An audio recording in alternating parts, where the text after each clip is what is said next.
profiles. The Seattle Seahawks select. This is Brock Huard's Draft Profile. The Seattle Seahawks select Theo Johnson. So you might know the name Mikey Sainristil and J.J. McCarthy and certainly many of the Husky Salk that we're going to see drafted in 4.5 weeks. You probably don't know the name Theo Johnson. And remember these draft profiles over a dozen years of doing these. These are guys that I've come across on my travels in college football that just strike me. Like, yep, that's a Seahawk.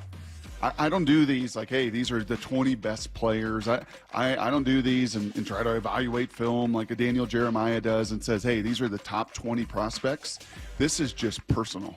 This is me using all that time away from you and Maura and Justin, traveling the college football trail like I've done for 17 years. And I come across guys, I'm like, yep, I want him as a Seahawk.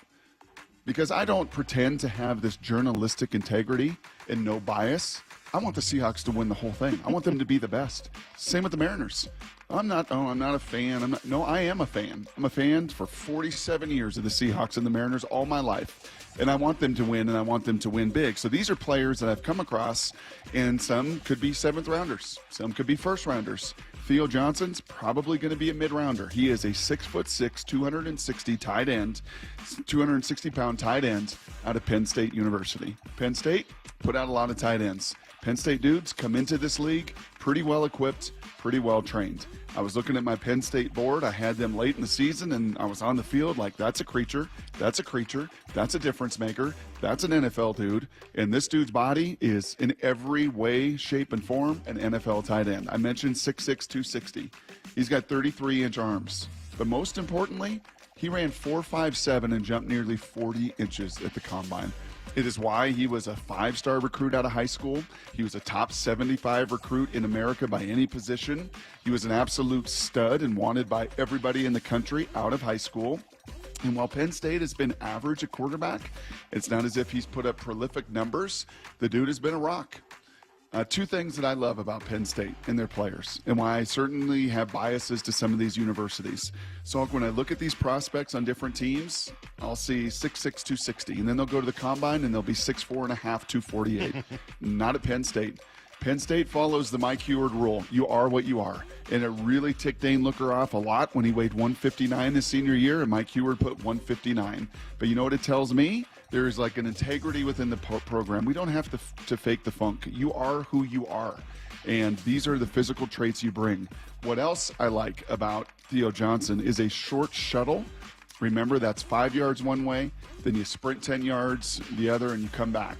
So you were, just testing that short area quickness. 4.19.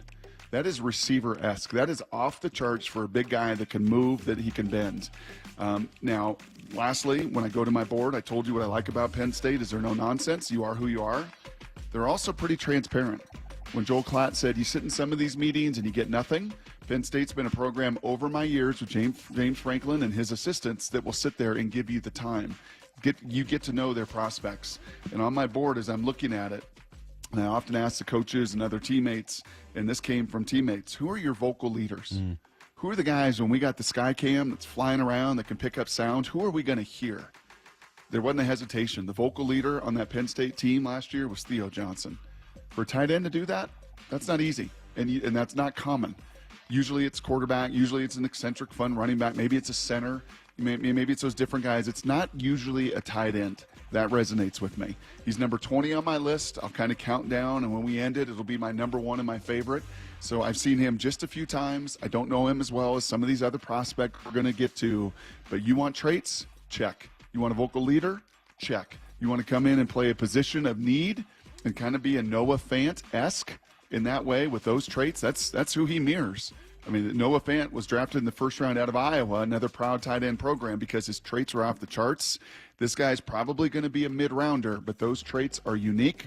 They're different, and I like tight ends that can really run. That was fun. All right, so that is our first Brock Huard draft profile. We'll be doing that every day at 9 o'clock.